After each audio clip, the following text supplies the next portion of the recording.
आप सभी का मेरे YouTube चैनल डॉक्टर अमर ऑफिशियल में स्वागत है।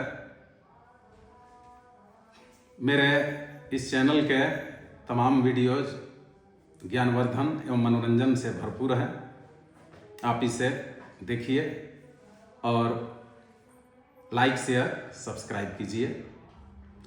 आज हम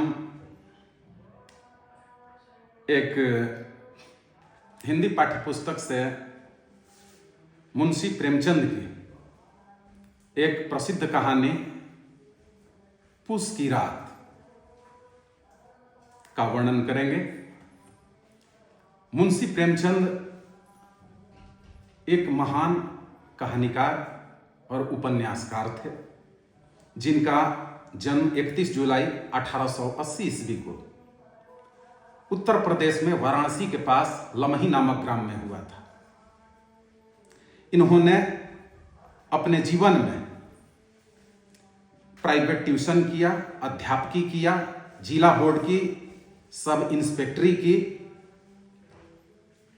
और जीवन में अपने ग्रामीण परिवेश से संबंधित तमाम कहानियां और उपन्यासों को लिखा, जो कि देश दुनिया में काफी मशहूर हुए। इनकी लगभग 300 कहानियां मानसरोवर के 8 खंडों में प्रकाशित हैं और इनके गोदान, गबन, सेवा सदन, निर्मला, कर्मभूमि, कायाकल्प, प्रेमाश्रम जैसे कई उपन्यास देश दुनिया में प्रसिद्ध हुए। इनका देहांत 8 अक्टूबर 1936 ईस्वी को हुआ था। यानी कि इनकी तमाम कहानियां और उपन्यास ब्रिटिश काल के दौरान की ही हैं, जिस समय हमारे देश भारतवर्ष के ऊपर ब्रिटिश हुकूमत का शासन था। उस समय इन्होंने अपने तमाम कहानियों और उपन्यासों को लिखा। ये ग्रामीण परिवेश में रहने वाले हमारे साहित्यकार, कहानीकार मुंशी प्रेमचंद जी अपनी आंखों से अपने समाज में जिन चीजों को देखा, उन्हीं चीजों को इन्होंने अपनी कहानियों में, अपने उपन्यासों में हूबहू चित्रण किया है। इन की कृतियों में तमाम दहेज की कुप्रथा हो, शोषण हो, निर्धनता हो, किसानों की समस्या हो, गरीबी हो, वृद्ध विवाह, बाल विवाह, विधवा समस्या, अंधविश्वास जैसी तमाम कुरीतियों और समस्याओं पर इनकी लगभग सारी कहानियां और उपन्यास हैं। इसी में से आज एक प्रसिद्ध कहानी पूस की रात का हम अवलोकन करेंगे, इस पे चर्चा करेंगे, जो बिहार सरकार के इंटर बोर्ड की टेक्स्ट बुक में भी छात्र छात्राओं को पढ़ने के लिए दिया गया है। पूस की रात उस समय की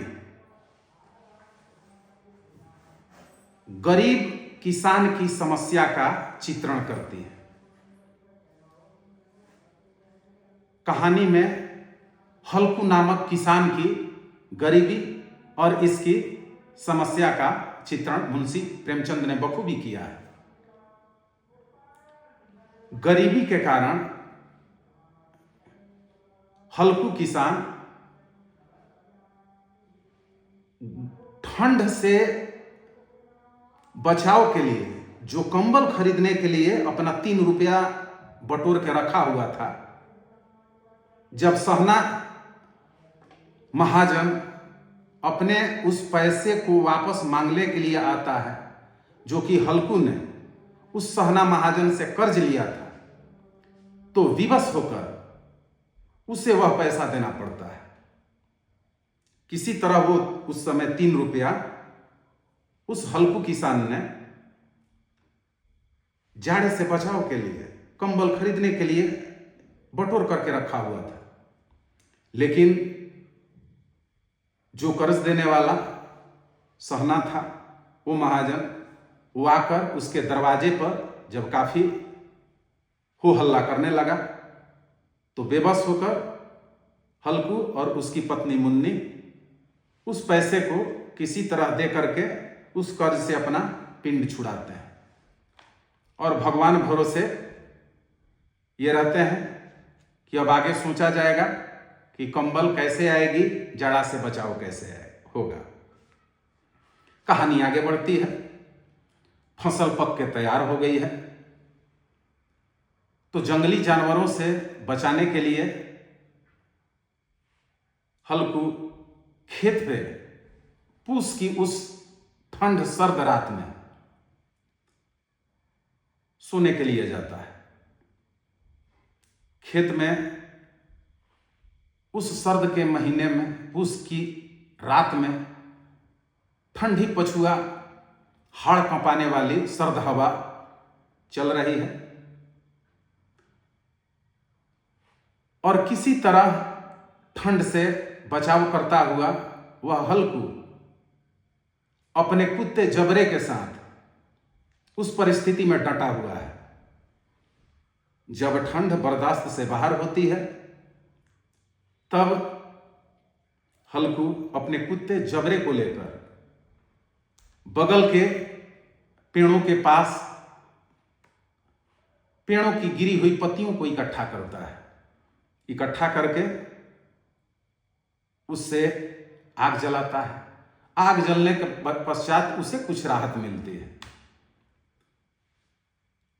इसी दौरान कभी कभी खेतों में कुत्ता जबरा आवाज सुनकर दौड़ लगाता है और बीच में चिल्ला चिल्लाकर जंगली जानवरों को भगाने के लिए भौंकता है और फिर वापस आके आग के उस अलाव के पास बैठ जाता है। इसी दौरान जो है हल्कू को नींद आ जाती है और नींद में वह इतनी बेसुध होकर सो जाता है कि जंगली जानवरों का झुंड आकर के पूरे खेत की फसल को चर जाता है और नष्ट कर देता है। आगे फिर सुबह होती है। सूर्योदय के पश्चात उसकी पत्नी मुन्नी चिल्लाते हुए हल्कू को जगा रही है।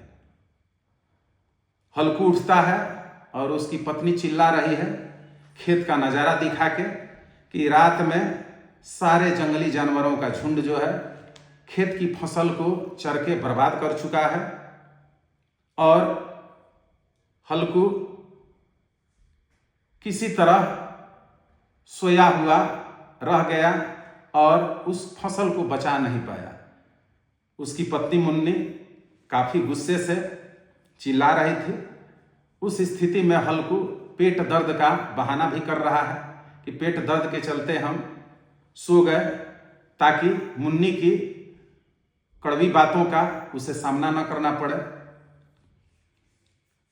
फिर इसके बाद कहानी का समापन होता है और हल्कू मन ही मन प्रसन्न भी होता है कि अब तो मुझे इस ठंड की रात में खेत पर सोने से तो पिंड छूटा।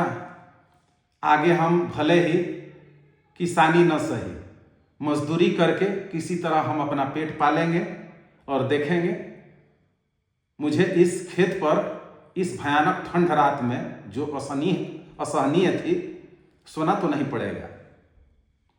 तो इस प्रकार की गरीबी का चित्रण, किसान की समस्या का चित्रण पूस की रात कहानी के माध्यम से प्रेमचंद ने किया है, जो उस तत्कालीन समाज की गरीब किसान की समस्या को उजागर करता है। तो इस पाठ में कुछ हर पाठ की तरह शब्द निधि कड़े शब्दों के अर्थ भी दिए गए हैं जिन्हें कि छात्र छात्राओं को अवलोकन कर लेना चाहिए ताकि उसका अर्थ भी समझ में आए और अगर परीक्षा में पर्यायवाची शब्द लिखने के लिए आए तो उसे भी लिखने में आसानी हो जाए। जैसे कुछ शब्द हैं इसमें दिए गए हैं। श्वान, श्वान का अर्थ होता है कुत्ता। मजूरी, मजूरी का अर्थ है मजदूरी। अगला शब्द है खैरात, खैरात का अर्थ होता है मुफ्त। अगला शब्द है मड़ैया, मड़ैया का अर्थ होता है झोपड़ी। अगला शब्द है अरमान, अरमान का अर्थ है अभिलाषा, इच्छा। एक शब्द है घुड़कियां, घुड़कियां का अर्थ है फटकार यानी धमकी।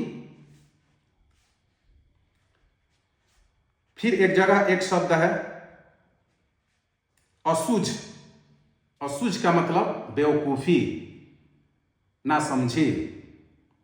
तो इस प्रकार हर पाठ को पहले उसके लेखक या कवि के जीवनी को विधिवत हम पढ़ लेंगे, चर्चा कर लेंगे। फिर उस कहानी या कविता का वर्णन करेंगे और फिर उसके बाद जो है अंत में शब्द निधि, कड़े शब्द के अर्थ की चर्चा हम करेंगे। बहुत बहुत धन्यवाद।